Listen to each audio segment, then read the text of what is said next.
আমি ১০০ ধরনের জীবনধারা অনুভব করতে চাই। আজকের চ্যালেঞ্জ হলো ২৪ ঘন্টা বিছানায় কাটানো। ওহ না, ২৪ ঘন্টার কাউন্টডাউন শুরু। আমি আপনার জন্য ১০টি বোতল প্রস্তুত করেছি, যা আপনি রিং ছুঁড়ে আটকাতে পারবেন তাই পাবেন। রিং ছোঁড়া তো আমার প্রিয় কাজ। ১ ঘন্টা বিছানায় আঠা রেখে থাকতে হবে। কি? খুব বিরক্তিকর লাগছে। আমি তো ভেবেছিলাম ২৪ ঘন্টার চ্যালেঞ্জটা খুব আরামদায়ক হবে, কিন্তু এখন তো দেখছি শরীরটাই আটকে গেছে। কে বলেছে আপনার ভাগ্য এত খারাপ? এই আঠা খুব বিড়ম্বনার। আমি নড়াচড়া করতে পারছি না, পুরো শরীরে আঠা লেগে যাচ্ছে, খুব অস্বস্তি হচ্ছে। আমি রিং দিয়ে বোতল ধরব, আমি আপনাকে সাহায্য করি। আপনি নিজেই দেখুন, আমার খুব মায়া লাগছে। ১০ মিনিট পায়ের তলায় কাতুকুতু খেতে হবে। না, এটা আমার দোষ না।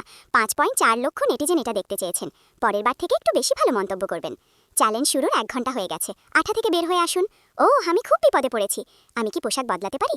হ্যাঁ, তবে বিছানায় বসেই বদলাতে হবে। উকি দেবেন না জানো। আমি কি তেমন মানুষ? বোতল আটকেছি, পুরস্কার দিন। কি? আবারও শাস্তি? ১ বর্গমিটার জায়গার মধ্যে থাকতে হবে। এত বড় বিছানায় আমাকে এইটুকু জায়গায় থাকতে হবে? নেটিজেনরা টয়লেটে ২৪ ঘন্টা থাকার চ্যালেঞ্জ দেখতে চেয়েছেন। না, আমি গন্ধে মরে যাব। যদি ভিডিওটিতে ৩ লাখ লাইক আসে তবেই আমি এটা করব। এই অল্প জায়গায় বসে থাকতে থাকতে আমার পা ব্যথা করছে। ৩ ঘন্টা হয়ে গেছে। আমি আবার রিং ধরব। ইয়েস, পুরস্কার পেয়েছি। ১ ঘন্টা মোবাইল ব্যবহার করতে পারবো। চলুন আমরা ভিডিও দেখি। হরর মুভি নাকি পাও প্যাট্রোল? মুভিটা বদলে দিন। আমার পাও প্যাট্রোলই ভালো লাগে। আপনি জানেন না অন্য দর্শকরা কি মুভি পছন্দ করেন? বেশি কিছু করতে হবে না। তোমরা যদি এই ছবিটিকে ভালোবাসো তাহলে লাইক, সাবস্ক্রাইব করুন। এই ইমোজি দিয়ে কমেন্ট করুন।